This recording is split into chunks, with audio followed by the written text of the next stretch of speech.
ఇవాళ కంచీపురం పెరుమాళ్ళ సిల్క్స్ ఏదైతే ఆహ్, షాపు ఇనాగరేషన్ ఉందో దానికి రావటం జరిగింది. ముఖ్యంగా బయ్యా వాసు గారికి, బయ్యా రవి గారికి, ఆళ్ళ కుటుంబ సభ్యులందరికీ కూడా ఈ సందర్భంగా అభినందనలు, ధన్యవాదాలు, శుభాకాంక్షలు తెలియజేస్తున్నాను.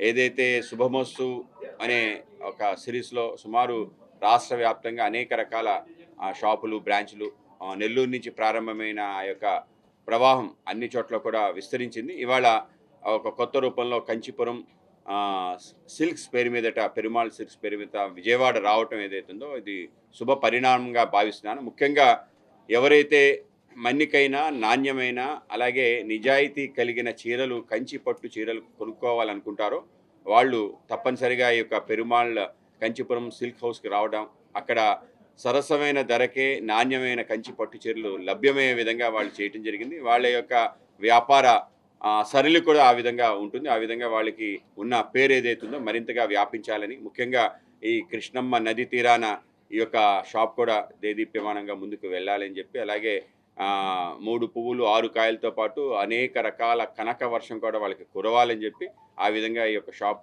మంచిగా నడవాలని చెప్పి, అలాగే ప్రజలందరికీ కూడా చాలా అందుబాటు ధరలో మంచి నాణ్యమైన కంచి పట్టు చీరలు, అలాగే మన ప్రాంతంలో ఉండే పట్టు చీరలు కూడా ముఖ్యంగా ఆంధ్ర ప్రాంతంలో ఉండే ఏవైతే ధర్మవరం మిగతా ఏవైతే ఉన్నాయో అవి కూడా అందుబాటులోకి వచ్చే విధంగా ఎవరైతే చేనేత కార్మికులు ఉన్నారో వాళ్ళకి కూడా ఉపాధి కల్పించే విధంగా ఉండాలని చెప్పి, ఆ విధంగా ఆయనకి ఈ సందర్భంగా శుభాకాంక్షలు తెలియజేస్తూ, అలాగే పెద్దలు మన కమలానంద భారతి గారు కూడా ఈ కార్యక్రమాన్ని రావటం, ఆయన ఆశీస్సులు కూడా తప్పనిసరిగా ఉంటాయి. ఆ విధంగా ఒక సన్యాసి సంసారంలో ఉండే వ్యక్తులకి అత్యంత ఆభరణంగా ఉండే చీర ఏదైతుందో దాన్ని మరింత ముందుకు తీసుకెళ్లే విధంగా ఆయన కూడా ఆశీస్సులు అందించాలని చెప్పి పెద్దలందరూ మా పార్టీకి సంబంధించిన విల్సన్ గారు, అలాగే సురేందర్ రెడ్డి గారు, మా యొక్క అడ్డూరు శ్రీరామ్ గారు అందరూ కూడా పాల్గొనడం, ఆ విధంగా తప్పనిసరిగా ఈ యొక్క షాప్ మరింత అభివృద్ధి చెందాలని, మరింతగా విస్తరించాలని చెప్పి, రాష్ట్ర వ్యాప్తంగా ప్రతి జిల్లాలో కూడా ఉండాలని చెప్పి కోరుకుంటూ ఆయనకి ఈ సందర్భంగా శుభాకాంక్షలు, ధన్యవాదాలు తెలియజేస్తున్నాను. బయ్యావారి కుటుంబీకులు గత 60-70 సంవత్సరాలుగా ఈ వస్త్ర వ్యాపారంలో గణుతికెక్కారు. వస్త్ర వ్యాపారం కొరకే ఇప్పుడు 2-3 తరాల నుంచి వ్యాపారం చేయడమే కాకుండా అందులో అందివేశన చేయగా ప్రధానంగా వ్యాపారానికి కావాల్సింది విశ్వసనీయత. ఆ విశ్వసనీయతని సంపాదించుకున్నారు. వ్యాపారం యొక్క విస్తరణకు కానీ ఎదుగుదలకు కానీ ప్రధానంగా ఉపయోగపడేది విశ్వాసమే, విశ్వసనీయత. కాబట్టి గత 60-70 సంవత్సరాలుగా ఎక్కడో నెల్లూరు చిన్న బజార్లో Rajyalakshmi hall, new Rajyalakshmi hall అని చెప్పి ప్రారంభించి అక్కడి నుంచి నెమ్మదిగా వినియోగదారుల ఒక ప్రపంచంలాగా తయారు చేసుకున్నారు. కుటుంబం అంతా కష్టపడి అక్కడే ఉండి అందులోనే నిలబడి ఒకే వ్యాపారాన్ని స్థిరంగా చేయటం వల్ల అపారమైన అనుభవాన్ని సంపాదించుకున్న తర్వాత నెల్లూరులో కావచ్చు, తిరుపతిలో కావచ్చు, విజయవాడలో కావచ్చు, ఇలా వేరే వేరే ప్రాంతాల్లో ఇట్లా పెద్ద పెద్ద మాల్స్ లాగా పెద్ద పెద్ద అంగడి వీటిని కూడా ప్రారంభించుకుంటూ విజయవంతంగా నడిపించుకుంటూ వస్తూ ఉన్నారు. బయ్యా వాసు గారు కావచ్చు, వాళ్ళ సోదరులు వాళ్ళ రవి గారు కావచ్చు, మిగతా కుటుంబీకులు. వ్యాపారం అనేది ఒక అంశం మాత్రమే. వాళ్ళ కుటుంబము మిగతా అందరితో ఉండేటువంటి సౌహార్ద్రత, స్నేహశీలత వాటి వలన వాళ్ళు మంచి ఒక పేరు సంపాదించుకున్నారు, ప్రతిష్ట సంపాదించుకున్నారు. ఈరోజు ఇక్కడ గతంలో కూడా విజయవాడలో ఒక అంగడి, తర్వాత తిరుపతిలో కూడా ఇటువంటి ఒక అంగడి 2 ఏళ్ల క్రితం ప్రారంభించినప్పుడు కూడా అక్కడికి కూడా వచ్చాను. ఇప్పుడే మాధవ్ గారు ఒక విషయం ప్రస్తావించారు. సర్వసంగ పరిత్యాగులు, చీరలు గృహస్థులోనే. నిజమే, అసలు చీర అనే సంగతి నాకు తెలియదు. కానీ ఇక్కడ భువనేశ్వరి పీఠానికి పీఠాధిపతిని అయిన తర్వాత అమ్మవారికి చీరలు అవసరం. కాబట్టి ప్రతి శుక్రవారం అమ్మవారికి చీర అభిషేకం చేసి కట్టాల్సిందే. ఆ అమ్మవారికి చీరలు తెచ్చుకునే సందర్భంలో శుభమస్తుతో ఈ సంబంధం ఏర్పడింది ఒక 5 ఏళ్ల క్రితం. అంతకు మించి సరే తర్వాత వాసు గారు వాళ్ళు ఇక్కడి నుంచి ప్రతి దసరాకి అమ్మవారికి చీరలు పంపిస్తూనే ఉన్నారు, 10 రోజులకు చాలా. అలా అటువంటి సంబంధం ఒక ఏర్పడింది. మన సమాజంలో ప్రధానంగా ఉండేటువంటి సుమంగళి, ముత్తైదువు, ఐదవతనము ఇట్లాంటివి ఉన్నాయో వీటికి మనం కనుక చూసుకున్నట్టయితే ఆంధ్రప్రదేశ్ కావచ్చు, దక్షిణ భారతదేశంలో ప్రధానంగా చీరకు ఉండేటువంటి స్థానమే ప్రధానమైంది. కాబట్టి చీరను ధరించటం అనేటువంటిది ఒక సుమంగళికరమైన, మంగళకరమైన, శుభకరమైనటువంటి అంశం. అందుకని ఇలా అంగడికి కూడా శుభమస్తు అని పేరు పెట్టుకున్నారు. ఈ రోజున కాంచీపురం పెరుమాళ్ అమ్మవారి పేరే అలా పేరు పెట్టుకొని ఈ రకంగా విస్తరిస్తూ ఉన్నారు. కాబట్టి ఇది మరింతగా వీళ్ళు విస్తరిస్తున్నారంటే రెండు విధాలుగా విస్తరిస్తున్నారు. ఒకటి కుటుంబము, వంశము విస్తరిస్తున్నది, వ్యాపారము విస్తరిస్తున్నది. కాబట్టి వ్యక్తులు పెరిగే కొద్దీ విస్తరణకు కావలసిన, నిర్వహణకు కావలసిన సామర్థ్యం కూడా పెరుగుతుంది. కాబట్టి మరింతగా వికాసం పొందాలి, విస్తరించాలని చెప్పి ఆశీర్వదిస్తూ తల్లి భువనేశ్వరి మాత యొక్క ఆశీస్సులు ఎల్లప్పుడూ కూడా ఈ వ్యాపారము, అదేవిధంగా అమ్మవారి ఆశీస్సులు ఎల్లప్పుడూ ఉంటాయి. ప్రధానమైన అంశం ఏంటంటే కాంచీపురం యొక్క చేనేత పనిచేసేటువంటి సారే, పద్మశాలి, దేవాంగ ఇట్లాంటి వాళ్ళు భారతదేశంలో కొన్ని లక్షల మగ్గాలు ఇప్పటికి కూడా ఉన్నాయి. ఆ మగ్గం మీదే మొన్న కడప జిల్లాలో కూడా కలిశారు, రాయచోటి దగ్గర. అక్కడ కూడా ఇవి ఎక్కడెక్కడి నుంచి సేకరిస్తారేమని చెప్పారు. కాబట్టి పేరు వెంకటగిరి అని ఉంటుంది. వెంకటగిరి అంటే వెంకటగిరిలోనే నెయ్యరు. ఆ చుట్టుపక్కల గ్రామాల్లో ఉండే బంగారుపేట అట్లాంటి మగ్గాలన్నీ అక్కడికి వస్తాయి. కాంచీపురం అంటే కంచిలోనే నెయ్యరు, చుట్టుపక్కల ఒక 100 గ్రామాల్లో మగ్గాలు ఉంటాయి. కానీ అదే రకమైనటువంటి చీర అట్లా ఆ గ్రామాల్లో ఉండేటువంటి వాళ్ళని, ఆ చేనేత కార్మికుల్ని విశ్వాసంలోకి తీసుకొని వాళ్ళ ద్వారా ఈ నేత చీరలు తయారు చేయించి, పట్టు చీరలు ఒకవైపున కళను కానీ, శాస్త్రాన్ని కానీ, ఆ సామాజిక వర్గానికి సంబంధించినటువంటి వాళ్ళ యొక్క ఆర్థిక వికాసాన్ని కానీ దృష్టిలో పెట్టుకుని వాళ్ళ వికాసంతో పాటుగా సమాజంలో మరిచిపోతూ ఉండేటువంటి మన సంస్కృతి, దానికి సంబంధించిన విషయాలను కూడా ఇటువైపుని ఇది కాపాడుకుంటూ వ్యాపార సామ్రాజ్యాన్ని పెంచుకుంటూ వస్తున్నారు. ఇది వ్యాపార లక్షణం. ఒక ఆరోగ్యకరమైన వ్యాపారాన్ని చేసేటువంటి వాళ్ళు వ్యాపారంతో పాటుగా సమాజాన్ని కూడా కలిపి తీసుకుని పోవటం సహజంగానే వాళ్ళ కుటుంబంలో అటువంటి లక్షణం ఉంది. కాబట్టి ఈ రకమైనటువంటి ఒక ప్రయత్నం వాళ్ళు చేస్తూ ఉన్నారు. ఇందాక చెప్తుంటే విన్నాను, అంటే నాకు సంబంధించిన విషయం కాదైనా చెప్పాలి కాబట్టి చెప్తున్నా. 300 నుంచి 3 లక్షల దాకా చీరలు ఉన్నాయంట. మేము ఎప్పుడూ డబ్బులు పెట్టి కొనలేదులేండి, వాళ్ళే పంపిస్తూ ఉంటారు.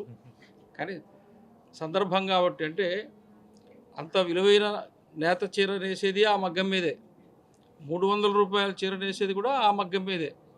కాబట్టి ఎంత నిపుణత, ఎంత ఆ రకమైనటువంటి ఆ పని చేసేటువంటి సాలేవాళ్ళు ఉన్నారో వాళ్ళని మనం గుర్తు చేసుకోవాలి. వాళ్ళందరినీ గుర్తు చేసేదానికి ఏదో ఒక కేంద్రం అవసరం, వాళ్ళందరినీ మర్చిపోకుండా. అందువల్ల ఈ వ్యాపారం అనేది కేవలము ఒక వ్యాపారంగా కాకుండా సమాజంలో అందరినీ కలిపేదానికి ఒక కేంద్రంగా ఉండడం అనేది మనం సంతోషించాల్సిన, అభినందించాల్సిన విషయము. కాబట్టి బయ్యావారి వంశం వారు చేస్తుండేటువంటి కార్యక్రమము మరింతగా వికాసం పొందాలా, విస్తరించాలా, వృద్ధి చెందాలా అని చెప్పి భువనేశ్వరి అమ్మవారు ఇక్కడే మన గన్నవరం ఎయిర్పోర్ట్కి ఎదురుగానే పీఠం ఉంది. ఆ అమ్మవారి యొక్క ఆశీస్సులు మెండుగా, దండిగా వీటి పట్ల ఉండాలా అని చెప్పి ఆశీర్వదిస్తూ గుర్తు చేస్తున్నాం. కాంచీపురం పెరుమాళ్ సిల్క్స్ పేరుతో ఇవాళ ఒక అద్భుతమైన సంస్థ ఆరంభం జరుగుతోంది. ఈ సందర్భంగా వారికి శుభం కలగాలని, వారి ఘన విజయం సంప్రాప్తింపబడాలని మనస్ఫూర్తిగా అభిలషిస్తున్నాను. ఏ సంస్థలైనా, ముఖ్యంగా ఈ సంస్థలో 4 భాగస్వాములు ఉంటారు. మొట్టమొదటిగా దాన్ని తయారు చేసే నేత కార్మికులు, అలాగే దాన్ని 10 మందికి అందించడానికి తాపత్రయపడే కస్టమర్స్, లబ్ధి పొందే కన్జ్యూమర్స్, చిట్ట చివరిది యాజమాన్యం. అందరికీ మేలు జరగాలని, కస్టమర్ సాటిస్ఫాక్షన్తో ఉండాలని, స్టాఫ్ సుభిక్షంగా ఉండాలని, తర్వాత ఈ చేనేత కార్మికులు కూడా సుభిక్షంగా ఉండాలని, అల్టిమేట్గా దీని అంతటికీ కర్త యాజమాన్యం, వారు మరింత ఆర్థికంగా బలపడాలని. ఎందుకంటే వారు ఆర్థికంగా బలపడటం ఆధ్యాత్మిక ఎదుగుదలకు కూడా వారు పరోక్షంగా దోహదపడుతున్నారు. కాబట్టి ఆధ్యాత్మిక ఎదుగుదలకి ఇందాక స్వామివారు చెప్పారు, వారు ఎప్పుడు అమ్మవారికి చీరలు పంపిస్తూ ఉంటారు. అలా ఆధ్యాత్మికంగా ఎదగటానికి వారు దోహదపడుతున్నారు. కాబట్టి వీరి ఆర్థిక ఎదుగుదల ఆధ్యాత్మిక ఎదుగుదలకి పరోక్షంగా దోహదపడుతుంది. కాబట్టి ఖచ్చితంగా వీరు దినదినాభివృద్ధి చెందాలని, ఈ సంస్థ ఘన విజయం సాధించాలని మనస్ఫూర్తిగా అభిలషిస్తున్నారు. శుభమస్తు ఒక శుభోదయానికి సంకేతం, అదేవిధంగా ఒక మంచికి పర్యాయపదంగా మనం చెప్పుకుంటాం. కాబట్టి ఎవరి జీవితాలైనా ఒక శుభమస్తుగా ఉండాలి. ఆ పేరు పెట్టడంలోనే భావుకత్వంతో పాటు ప్రపంచాన్ని అడ్రస్ చేసే, అంటే ఒక సందేశం అందించిన పరిస్థితి ఒకటి ఉంది. మరి నాకు తెలిసి శుభమస్తు పేరుతో వాసు గారు, వారి తండ్రి గారు మొదలుపెట్టిన ఈ వ్యాపార సామ్రాజ్యంలో ఎథిక్స్ ఉన్నాయి, విలువలు ఉన్నాయి. ఒకసారి ఆయన ఒక గంట సేపు ఏ విధంగా ముందుకు వెళ్ళే విషయం చెప్పినప్పుడు నేను ఆశ్చర్యపోయా. ఎందుకనంటే నాకు తెలిసి ఒక చెక్కు ఆయన చెప్పినప్పుడు, ఒక చెక్కు బౌన్స్ అయితే ఈరోజు నువ్వు చచ్చిపోయారా అని వాళ్ళ నాన్నగారు అంటే ఒకసారికి షాక్ అయ్యాడు ఆయన. ఒక్కసారి మాట ఇస్తే మనం కట్టుబడి ఉండాలి, చెక్ ఇస్తే దాన్ని నిలబడి ఉండాలి. నేను ఒక మ్యాగజైన్గా నడుపుతున్నాను. రాబోయే రోజుల్లో వారి జీవితం మీద కూడా నేను ఒక కథలో నవల రూపాయలు తీసుకెళ్తాను. అయితే ఆ విధంగా కమిట్మెంటు, అంకిత భావంతో వ్యాపారం నిర్మాణం చేసుకుంటూ, చాలామంది తెలియంది ఏంటంటే డబ్బులు సంపాదిస్తారు చాలామంది, కానీ సమాజానికి వినియోగించే వాళ్ళ సంఖ్య చాలా తక్కువ ఉంటుంది. ఆ తక్కువ మందిలో వాళ్ళ నాన్నగారు చనిపోయిన తర్వాత ఏదైతే వారు చనిపోయారో ఆ విధంగా చనిపోకూడదని హార్ట్ పేషెంట్లకి రాబోయే రోజుల్లో హార్ట్ అటాక్ వచ్చే సూచనలు ఉంటేనే ఆ ట్యాబ్లెట్స్ వేసుకోవడానికి మొత్తం కూడా పంపిణీ చేశారు. అంటే మనకు అర్థం కావాల్సింది ఏంటంటే వ్యాపార రంగంలో ఒక 10% సేవా కార్యక్రమాలు కేటాయించడం అనేది ఆయనలో ఉన్న ఆ తండ్రి గారి నుంచి వచ్చిన సంస్కారం. దాన్ని కంటిన్యూ చేస్తూ ఈరోజు పెద్దలు వారి సమక్షంలో ఈ కాంచీపురం సిల్క్ అనేదాన్ని, ఈ పెరుమాళ్ళు అనే కార్యక్రమాన్ని తీసుకొస్తున్నారు. మేము గత 2 ఏళ్ళుగా మా మ్యాగజైన్లో ధారాపాతంగా యాడ్ వేస్తుంటాం. మాకు ఒక ప్రైడ్ లాగా ఫీల్ అవుతాం. మేము వ్యాపారం అనుకోవడంలా అది. ఎందుకంటే యాక్చువల్గా ఇంత పెద్ద భావోద్వేగం ఉన్నవారు, సమాజం పట్ల నిబద్ధతున్నవారు ఈరోజు వాళ్ళ వ్యాపార రంగం ముందుకెళ్తే ఇందాక చెప్పినట్టు 300 రూపాయల నుంచి మొదలుపెట్టి 3 లక్షల దాకా, అంటే కామన్ మ్యాన్ నుంచి డబ్బున్న వాళ్ళ వరకు కూడా ఎవరు ఆకాంక్షలైనా సరే నెరవేరేలాగా వ్యాపారం నిర్మాణం చేయడం అనేది ఒక వ్యాపారంలో ఉన్న సూక్ష్మం. కామన్ మ్యాన్కి మనకు అందుబాటు లేకపోతే వ్యాపారం కూడా ముందుకెళ్తూ, కాబట్టి సామాన్యుడిని దృష్టిలో పెట్టుకొని వారు ఏదైతే మరి ఈ వ్యాపారం మొదలుపెట్టారో ఇది సామాన్యుడు లక్ష్యంగా ఉంటుంది. తర్వాత ఫిక్స్డ్ రేట్స్ కూడా ఉంటాయి. ఇక్కడ బార్గెనింగ్ అనేది కూడా ఉండదు. అంటే ముందుగానే అన్నీ నిర్ణయించుకొని ఆ విధంగా కామన్ మ్యాన్కి అందుబాటులో, సామాన్య మహిళలకు కూడా అందుబాటులో ఉండేలాగా ఈ వ్యాపార నిర్మాణాన్ని వాళ్ళు సాగిస్తున్నందుకు, అదేవిధంగా స్వామివారి కృపా కటాక్షాలతో పాటు అదేవిధంగా దేవదేవుడి దీవెనలు కూడా ఈ సంస్థ మీద ఉంటాయని కూడా మేము భావిస్తూ ఇంకా విస్తరించాలి. తెలుగు రాష్ట్రమే కాదు, భారతదేశం అన్ని ప్రాంతాల్లో కూడా ఈ కాంచీపురం అదేవిధంగా శుభమస్తు షాపింగ్ మాల్స్ కూడా నిర్మాణం జరగాలని కూడా కోరుకుంటున్నాం. ఎందుకంటే సామాన్యుడికి అందుబాటులో ఉండేలాగా ఈ వ్యాపార సామాజిక నిర్మాణం చేయడం అనేది వారిలో ఉన్న మరి వ్యాపారంతో పాటు దార్శనికత, అదేవిధంగా సర్వీసు చేస్తూ ఉంటారు. సంఘ కార్యక్రమాలు కూడా చూస్తుంటారు. వాళ్ళు రౌండ్ ద క్లాక్ పనిచేస్తుంటారు. నాకు తెలిసి నిద్రపోయి 4 గంటల సమయం తప్ప. వారికి మరిన్ని విజయాలు కూడా చేకూరాలని కూడా నేను తెలుగు సాంస్కృతిక చైర్మన్, అకాడమీ చైర్మన్గా కూడా కోరుతున్నాను. 60 సంవత్సరాలుగా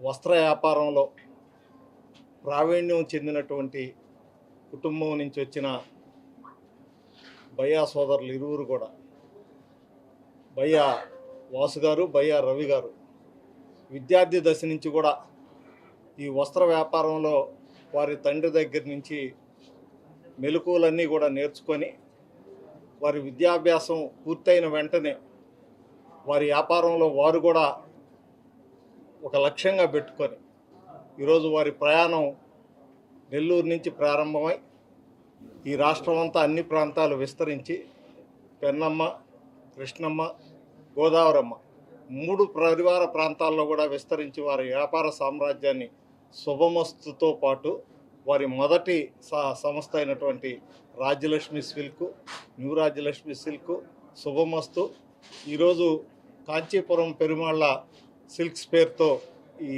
రాష్ట్రంలో అనేక బ్రాంచ్లు అన్ని పేర్లతో కూడా కలిగి వారు ఇంత దినదినాభివృద్ధి చెందుతూ వారి వ్యాపారంలో వారు వ్యాపార రంగం కాకుండా దీన్ని 10 మందికి జీవనోపాధి కల్పించడమే కాకుండా తమ దగ్గర ఉన్నటువంటి ఉద్యోగులను కూడా తమ కుటుంబ సభ్యులుగా భావించి ఇది ఒక కుటుంబం, మనందరం కలిసి ప్రయాణం చేస్తున్నాం, దీంట్లో ఆదాయాలన్నీ కూడా అందరికీ సమానం, ప్రజలకు కూడా మెరుగైన వస్త్రాలు అందించాలనే పట్టుదల లక్ష్యంతో వ్యాపార రంగంలోనే కాకుండా సేవా రంగంలో కూడా వారు అనేక సేవా కార్యక్రమాలు చేస్తూ వృద్ధి చెందుతూ 10 మందికి జీవనోపాధి కల్పించడమే కాకుండా ఎవరైతే కొనుగోలుదారులు ఉన్నారో వాళ్ళకు కూడా సులభమైన, సరసమైన, నాణ్యమైన వస్త్రాలని వారి సంస్థల్లో అందిస్తూ అందరికి కూడా అన్ని విధాలా ఉపయోగపడే విధంగా ఈ సంస్థను ముందుకు తీసుకుపోతున్న బయ్యా వాసు గారికి, బయ్యా రవి గారికి, వారి కుటుంబ సభ్యులకు భగవంతుని ఆశీస్సులు ఉండాలని చెప్పి నేను కోరుకుంటూ ఈ దుర్గమ్మ తల్లి ఆశీస్సులతో మరింత వైభవంగా వారు ముందుకు పోవాలని చెప్పి కోరుకుంటూ సెలవు తీసుకుంటాను. గత 60 సంవత్సరాలుగా మా కుటుంబం వస్త్రరంగ వ్యాపారంలో ఉంటున్నది. దీన్ని మరింత విస్తృత రూపం దాల్చి సామాన్యుల నుండి సంపన్నుల వరకు సంపన్నులు ధరించే ఫ్యాషన్స్ని సామాన్యులు కూడా అందించాలని ఒక లక్ష్యంతో శుభమస్తు షాపింగ్ మాల్ పేరుతో మా వస్త్ర ప్రపంచం ప్రారంభమైంది. దాని తర్వాత మాకు ముందు నుంచి ఉన్న పట్టుచీలతో ఉన్న విశిష్ట అనుభవం, విశేష అనుభవం, అనేక మంది నేతన్నలతో ఉండేటువంటి మా సాన్నిహిత్యం ఇవన్నీ కలిపి ఒక 1000 మగ్గాల్ని మేము కాంట్రాక్ట్గా తీసుకొని కాంచీపురం పెరుమాళ్ సిల్క్స్ పేరుతో కంచి వీవర్స్తో మేము ఒక సంపర్కం పెట్టుకొని వారితో ఒక అవగాహన చేసుకొని కంచి వీవర్స్ ద్వారా ఈ చీరలు తెప్పించి ప్రజలకు అందుబాటులో తేవడం జరిగింది. మన భారతదేశంలో వ్యవసాయం తర్వాత చేనేత పరిశ్రమే అత్యంత ప్రధానమైంది. కాబట్టి ఆ చేనేత పరిశ్రమను ప్రోత్సహించాలనే ఉద్దేశంతో, అంతేకాకుండా ఒక పెళ్లికి కావాల్సినటువంటి ఇప్పుడు అనేక రకాల ఫ్యాషన్స్ వస్తున్నాయి. కంచి, ధర్మవరం, ఆరణి, పోచంపల్లి, ఇక్కత్తు, బనారసు, ఉప్పాడ, ఇలా రకరకాల హ్యాండ్లూమ్స్, పట్టు శారీసు, హ్యాండ్లూమ్ శారీస్ వస్తున్నాయి. ఇవన్నీ కూడా ఒక రూఫ్ కిందకు తీసుకొని రావడము, దానిలో కూడా సామాన్యుడి వివాహం దగ్గర నుంచి సంపన్నుడి వివాహానికి కావాల్సినటువంటి వస్త్రాలు 300 రూపాయలు విలువ నుంచి 333 రూపాయల నుంచి 3 లక్షల రూపాయల వరకు చీరలు అందుబాటులో తేవడం జరిగింది. అంతేకాకుండా వివాహం జరిగినప్పుడు పెళ్లి కూతురు, పెళ్లి కుమారుడు వస్త్రాలు ఎంత ప్రాధాన్యతో పెట్టుబడి వస్త్రాలు కూడా అంత ప్రాధాన్యత మన సంప్రదాయంలో. కాబట్టి పెట్టుబడి వస్త్రాల కోసం ఒక ఫ్లోర్ పూర్తిగా కేటాయించడం జరిగింది. ఈరోజున్న ఆధునిక రంగంలో పట్టు చీరలకు ఎంత ప్రాధాన్యత ఉన్నదో మన పాత ట్రెడిషన్ అయినటువంటి లెహంగాలకు కూడా అంత ప్రాధాన్యత వచ్చింది. కాబట్టి ఒక ఫ్లోర్ అంతా లెహంగాలకి, ఒక ఫ్లోర్ అంతా వెస్ట్రన్ వేరు, పంజాబ్ డ్రెస్సులు, ఇట్లా 5 ఫ్లోర్లలో ఈ పివిపి మాల్ రోడ్లో కాంచీపురం పెరుమాళ్ సిల్క్స్ పేరుతో వ్యాపారం ప్రారంభించడం జరిగింది. కాబట్టి దీన్ని విస్తృతంగా రాష్ట్రం మొత్తం పైన వ్యాప్తి చేయాలని చెప్పి ఆలోచనతో ఉన్నాము. ఇది 4వ షోరూము కాంచీపురం పెరుమాళ్ సిల్క్స్ పేరుతో. త్వరలో విజయనగరము, విశాఖపట్నము, గుంటూరు మొదలు పట్టణాల్లో కూడా ఈ సంవత్సరం మేము లాంచ్ చేయబోతున్నాము. కాబట్టి గత 3 షోరూముల్లో ఏ విధంగా అయితే ప్రజలు ఆదరించారో అదేవిధంగా ఆదరణ, అభిమానము, ప్రోత్సాహము విజయవాడ ప్రజలు కూడా అందిస్తారని చెప్పి మనస్ఫూర్తిగా ఆకాంక్షిస్తూ, ఆశిస్తూ, ప్రార్థిస్తూ మా కస్టమర్ దేవుళ్ళకి ఈ ప్రారంభోత్సవ ఆఫర్లు ఏవైతే ఉన్నాయో దాన్ని ఉపయోగించుకోవాల్సిందిగా కూడా మేము కోరుకుంటున్నాము. ధన్యవాదాలు. చరిత్ర సృష్టించినోడు ఇప్పుడు ఆ చరిత్రని తిరగరాయబోతున్నాడు. అబద్ధాల గోడల్ని బద్దలు కొట్టి నిజాలను రాగా మీ ముందుంచబోతున్నాడు. నిజమైన వార్తల కోసం వెంటనే డౌన్లోడ్ చేసుకోండి రా యాప్ని.